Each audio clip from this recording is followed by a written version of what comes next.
Advertencia, nota importante. Este audiolibro es una producción de entretenimiento y no tiene fines educativos o informativos.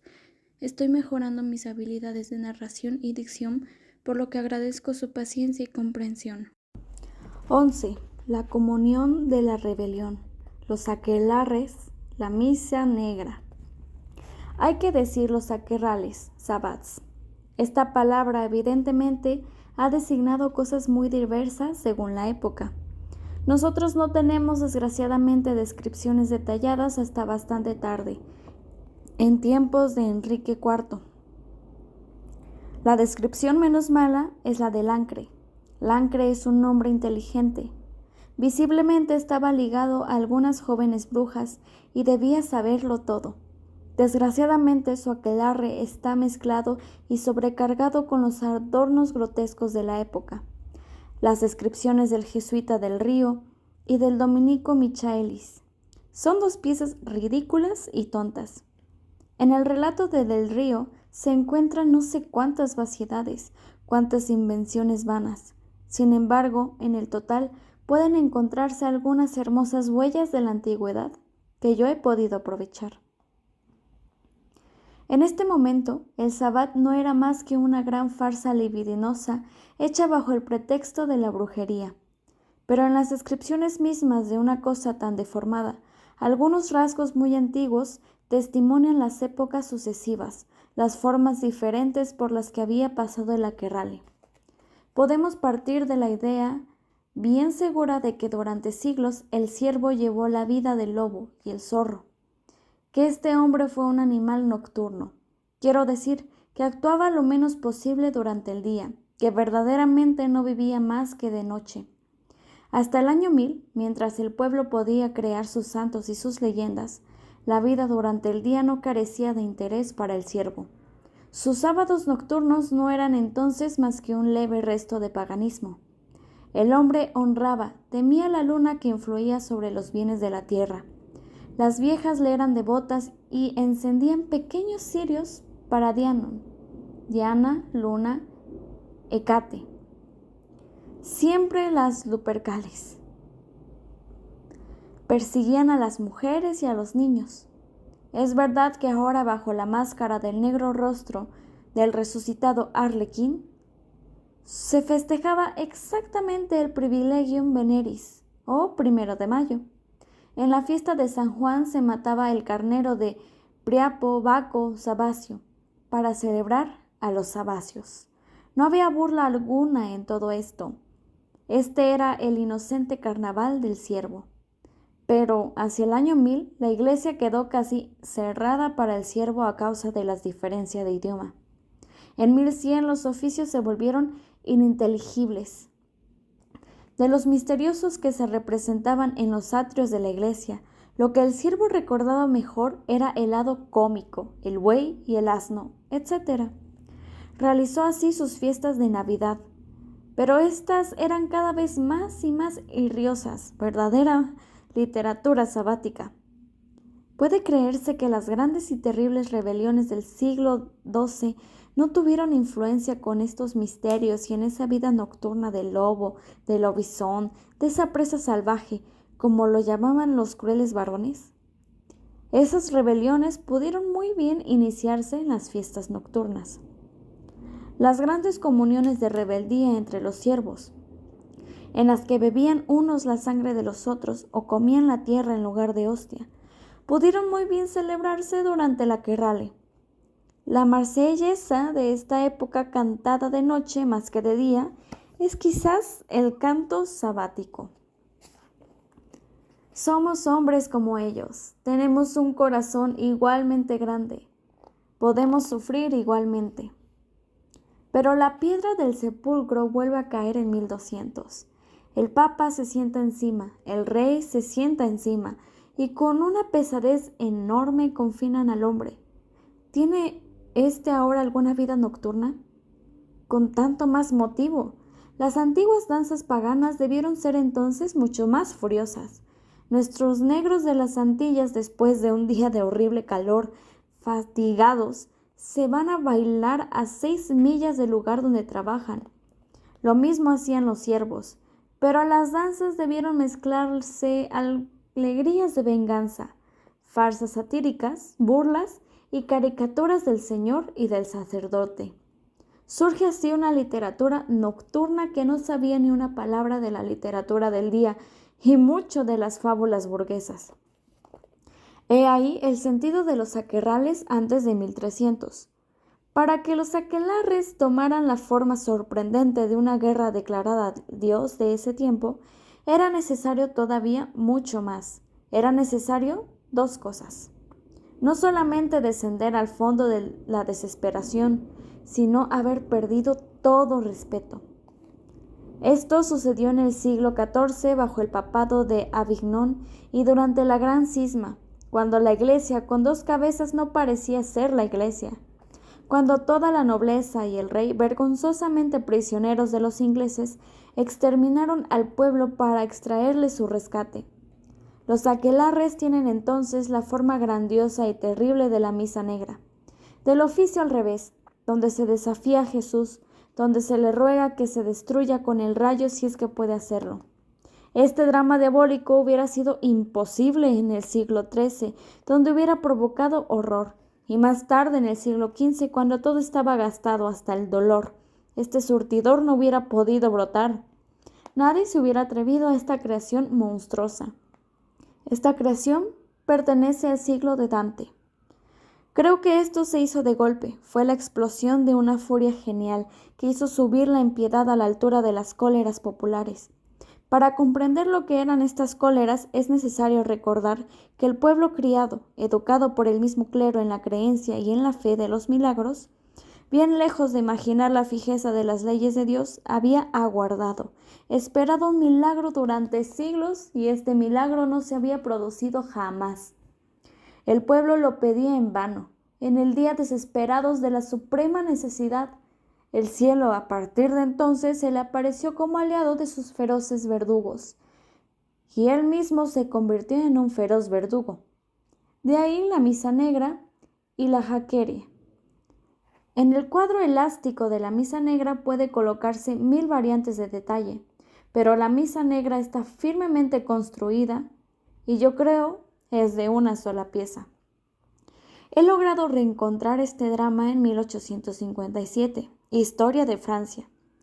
Lo he recompuesto en sus 4 actos, cosa que era no muy difícil, solo que en esta época dejé demasiado los grotescos adornos que la aquelarre recibió en los tiempos modernos, y no precisé el viejo cuadro tan sombrío y terrible. Este cuadro está fechado fuertemente por ciertos rasgos atroces de una edad maldita, pero también por el lugar dominante que tuvo en la mujer, gran personaje del siglo XIV. La singularidad de este siglo está en que la mujer, muy poco liberada, reina sin embargo de 100 maneras violentas. En primer lugar, ella heredaba feudos, ella portaba reinos al rey. La mujer reinaba aquí abajo y todavía más reinaba en el cielo.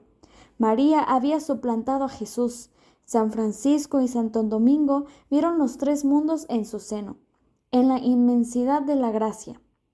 Ella ahogaba el pecado. ¿Qué digo? Ayudaba a pecar. Véase la leyenda de la religiosa cuyo puesto en el coro ocupa la Virgen mientras la mujer visita a su amante. En lo más alto, en lo más bajo, aparece la mujer. Beatriz está en el cielo, en medio de las estrellas, mientras que Jean de Meung, en el romance de la rosa, predica la comunidad de las mujeres. Pura o manchada, la mujer está en todas partes. Se puede decir de ella lo que dijo de Dios Raimundo Lullo. ¿Qué parte es esta del mundo? El todo. Pero en el cielo, en la poesía, la mujer celebrada no es la madre fecunda rodeada de sus hijos, es la Virgen, es Beatriz estéril que muere joven. Se dice que una hermosa doncella inglesa pasó por Francia hacia 1300 para predicar la redención de las mujeres. Ella misma se creía el Mesías.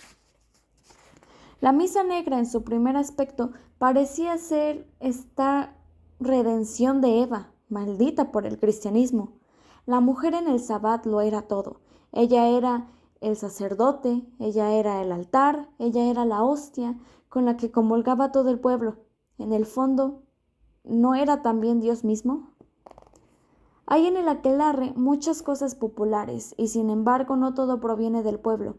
El campesino solo estima la fuerza, hace poco caso de la mujer. Esto se ve bastante en nuestras antiguas costumbres. Véase mis orígenes. El campesino no hubiera dado a la mujer el lugar dominante que ella ocupa en el aquelarre. Es ella quien lo tomó por su cuenta. Yo creo de buena gana que el aquelarre es su forma de entonces, fue obra de la mujer, de una mujer desesperada, como lo era entonces la bruja. Ella vio en el siglo XIV abrirse ante sí su horrible carrera de suplicios, 300, 400 años iluminados por la hoguera.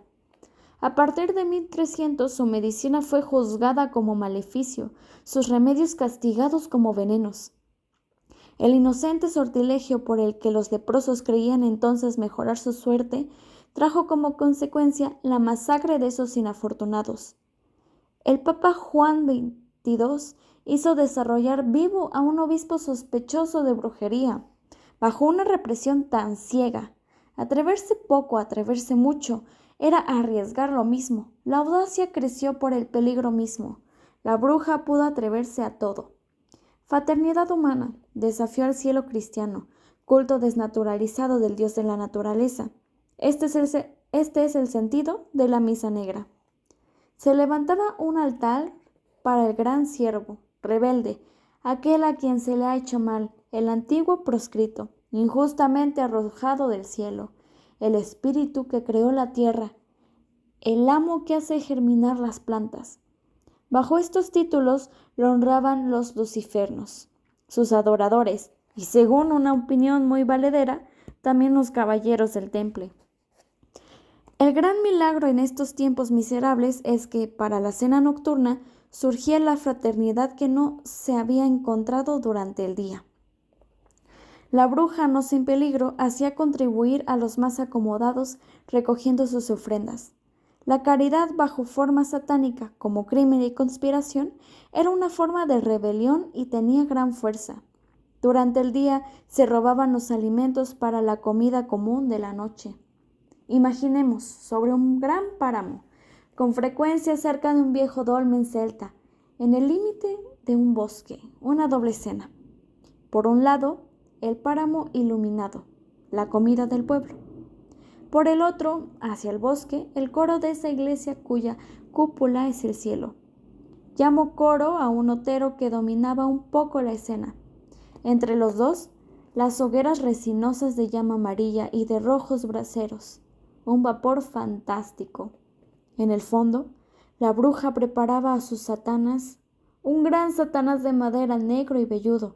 Por los cuernos y el chivo que estaba junto a él hubiera podido ser Baco, pero por los atributos viriles era Pan y Priapo.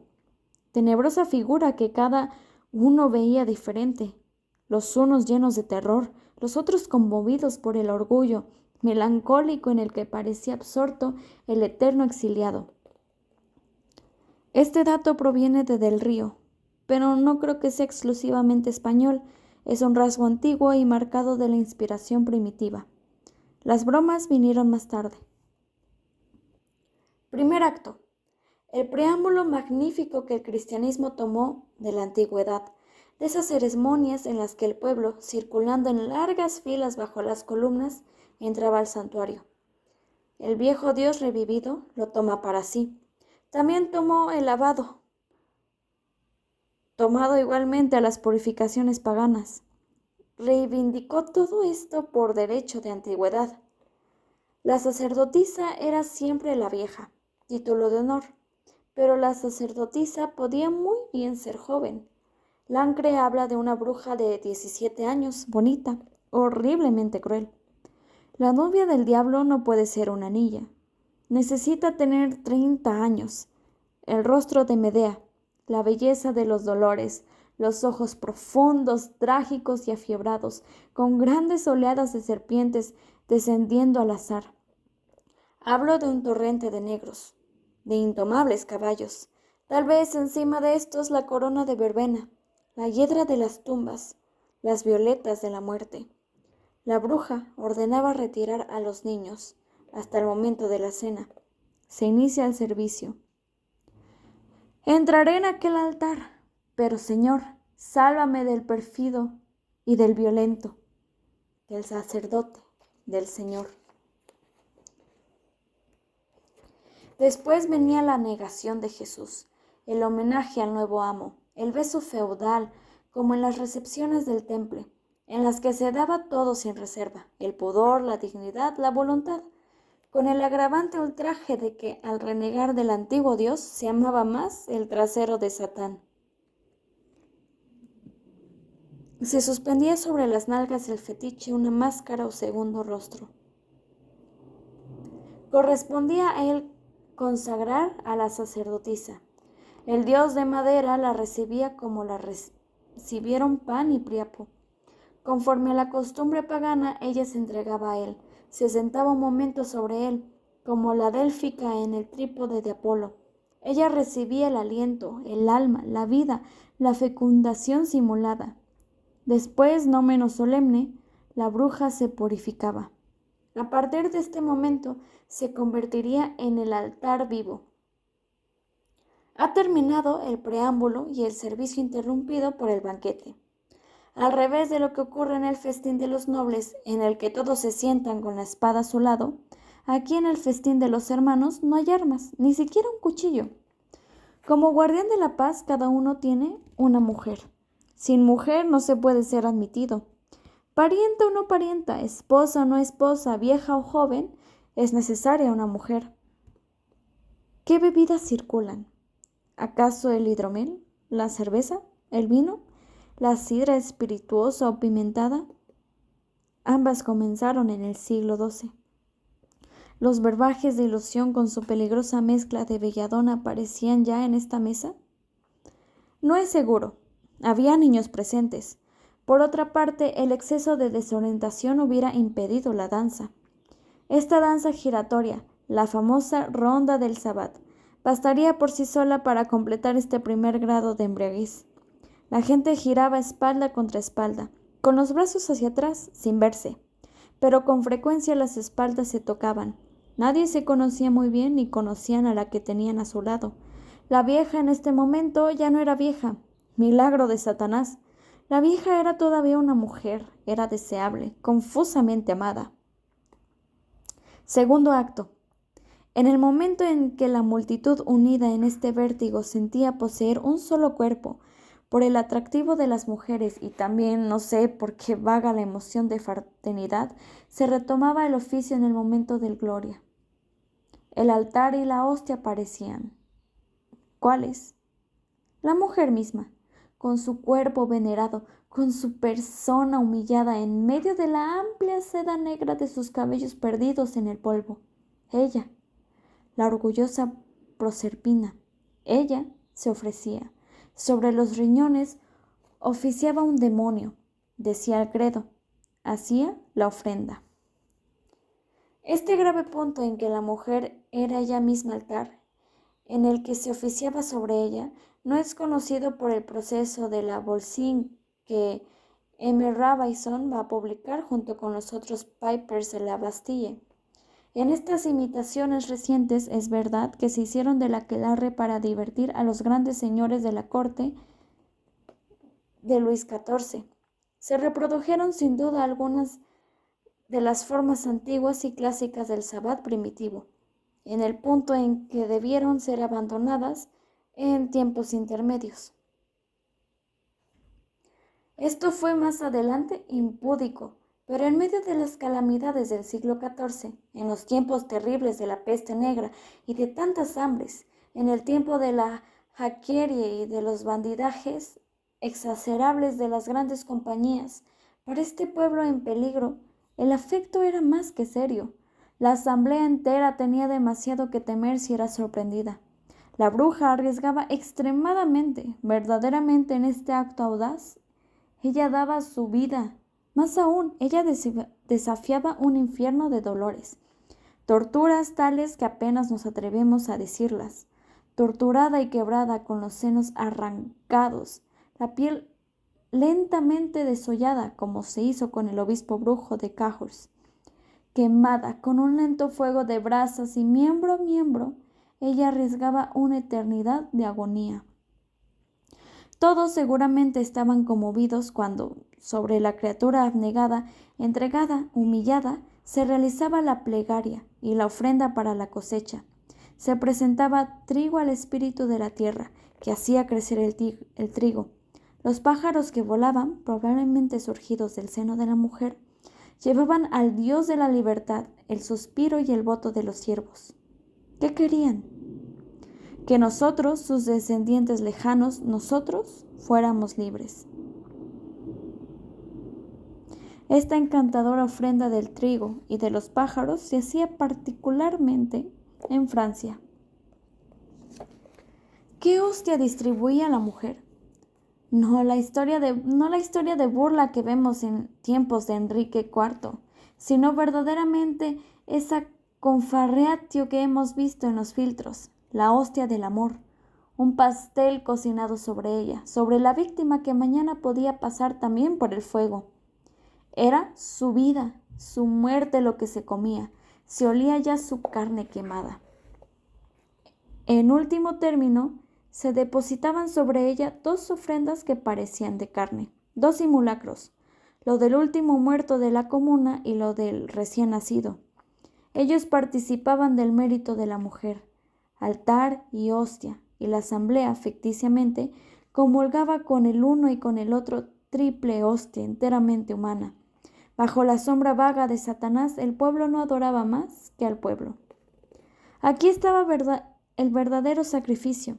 Se había cumplido. La mujer, al entregarse para ser devorada por la muchedumbre, habría terminado su obra. Se levantaba entonces, pero no se iba del lugar hasta ser orgullosamente visto, y como constatado la legitimidad de todo por el llamado al rayo, por un desafío provocante, al Dios destituido. En burla de las palabras Agnus Dei, etc., y de la ruptura de la hostia cristiana, la bruja se hacía traer un sapo vestido y lo hacía pedazos. Hacía girar luego los ojos aterradoramente, los volvía hacia el cielo y, decapitando al sapo, decía estas palabras singulares: Felipe, si te tuviera conmigo, te haría lo mismo. Lancre 136. No he podido averiguar el por qué el nombre Felipe es tanto más oscuro cuando se piensa que cuando Satán nombra a Jesús lo llama Juancito o Janicot. ¿Diría la bruja acaso el nombre odioso del rey que nos dio 100 años de guerra inglesas y que en Crecy inició nuestras derrotas y provocó la primera invasión? Después de una larga paz, pocas veces interrumpida, la guerra fue tanto más horrible para el pueblo. Felipe de Valois, autor de esta guerra sin fin, fue maldecido y dejó tal vez en el ritual popular una maldición perdurable. Jesús no contestaba al desafío, no lanzaba el rayo y se le creía vencido. Un ágil grupo de demonios elegía este momento para sorprender a la gente con pequeños milagros que desconcertaban y aterraban a los crédulos. Los sapos, animales inofensivos pero que eran considerados muy venenosos, eran mordidos por ellos y desechados a dentelladas. Las fogatas, los braseros eran saltados impunemente para divertir a la muchedumbre y hacer que se riera de los fuegos del infierno. ¿Reía el pueblo después de un acto tan trágico, tan audaz? No sé, la bruja seguramente no reía ella, la primera que se había atrevido a aquello. Las fogatas debían parecerle las de la próxima hoguera. Correspondía a ella preparar el porvenir de la monarquía diabólica, crear la bruja futura.